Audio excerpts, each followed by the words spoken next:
Exodus tidonso. Na Israel for asafu no nyina tu free sinsre no so. Won atutena wodi no Awurade anum asem so no mu. Na obekire nsraban wo Refidim. Nso na nsu a oman ne benum ni ho. Enti oman no ne Mose hame na wo se, "Ma yensuo nom." Na Mose ka kire won se, "Adenti na mo ne me ham. Adenti na mo so Awurade hwe." Nanso sukom de oman ne wo ho. Na oman ne nwinwi tia Mose kan se, "Adenti na wi ye free Misrim se. Wodi sukom ribekun ye ne ye ma, ne ye moyi." Na Mose sufre Awurade se, "Edie na menyome ma oman yi. Aka kuma no asimi abo." Na Awurade ka kire Mose se, "Sini di oman no anim. Nafa Israel mpanin mu bi ka wo ho. Nafa opoma a wodi bo esuo no kura wo nsem kɔ. Hwɛ, megyina wonim wɔ Horeb botan no so ho. Na bɔ obotan no, na nsuo bi firi mu aba.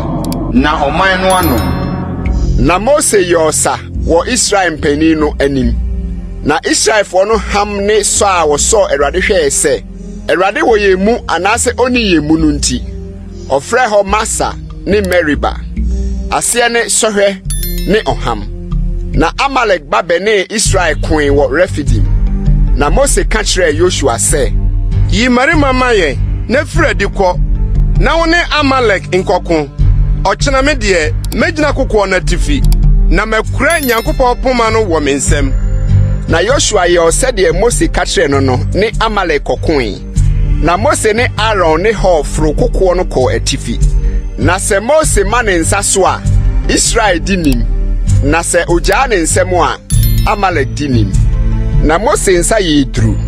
Enti ofa obo de to nase. Na ɔtena aso. Na Aaron ne Hor so ne nsa no mu.